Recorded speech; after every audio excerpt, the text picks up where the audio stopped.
What up, guys? It's Radon Sports News. We're going to be talking about the college football championship game that just happened. It was Georgia versus Alabama.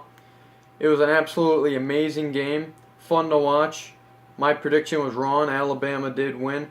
But what this does prove is that no matter what, because now Nick Saban is 12-0 against coaches that used to serve under him. But I'm sold. I'm sold right now. That no matter what, whether you served under Nick Saban, whether you're a friend of Nick Saban, whether you know him, whether you just bump into him at your local SureSave supermarket, you're going to lose to Nick Saban.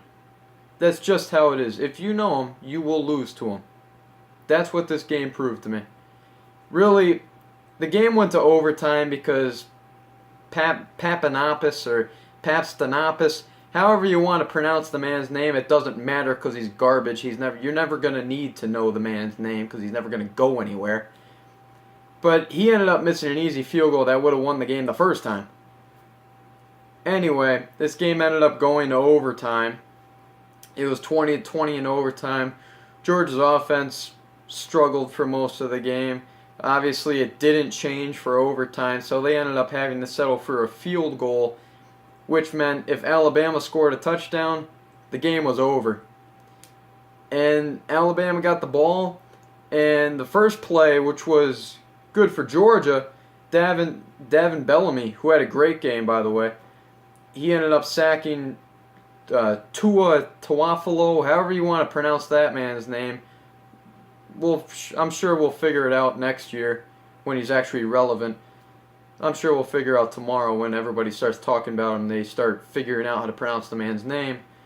But anyway, he took a sack, should have threw it away, shouldn't have been in that situation. And then the very next play, just breakdown in coverage. Georgia completely choked. They blew it. They blew it. And wide open was the wide receiver. I don't even know who the wide receiver was. It really didn't matter. I couldn't believe my eyes because I thought Georgia did have this one in the bag, and it didn't work out that way, obviously.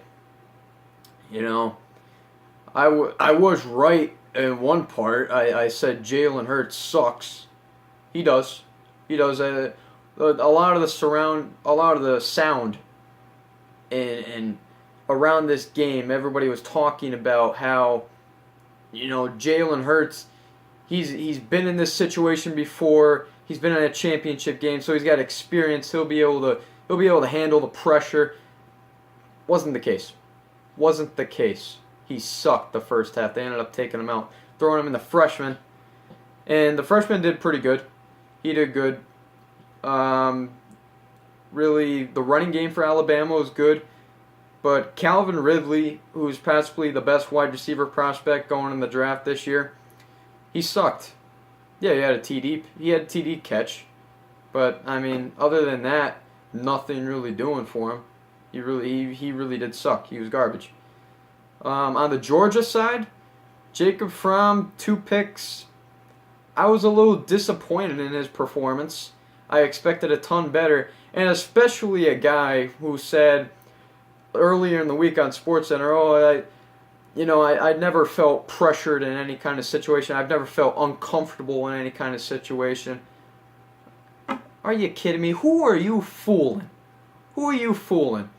Because on that last drive for Georgia before overtime, it looked like he was shaking in his boots. He didn't know what to do. And you know, for Georgia's play calling too, the two drives before that last drive for Georgia before overtime, Fromm didn't actually even throw a pass. They kept on running the ball, and Sony Michel did a great job running the ball today, but they liked running at the Nick Chubb today more too, and he couldn't do a damn thing. He was garbage. He was horrendous. Couldn't believe it. Riley Ridley, the brother of Calvin Ridley, had a very good game today.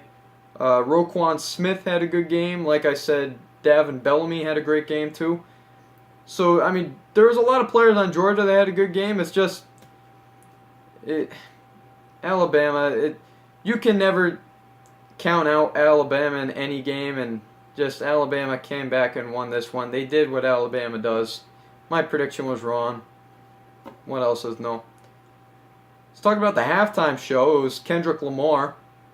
Surprisingly, the National College Football National Championship halftime show was better than probably the last 10 NFL Super Bowl halftime shows, which I don't see the logic there. I mean, shouldn't the Super Bowl halftime shows be better? I mean, what am I thinking? Anyway, Kendrick Lamar put on a very good performance. I like Kendrick Lamar, and he's one of my favorites on the playlist. When I'm not jamming out to maybe an Eminem or Linkin Park or Dead by Sunrise. If I'm looking for some different tunes, maybe I'll start jamming out to Kendrick Lamar. I'll start bopping the head. Getting really into it because he's got some good jams. DNA, Humble. That's some good stuff. Anyway, if you liked the video, remember to like, comment, and subscribe. We appreciate it a lot. If you want to see one of your ideas in any of the video, if you want me to talk about anything, leave it in the comments below. I'll probably make a video on it. So that's it. See ya. Right on, brother.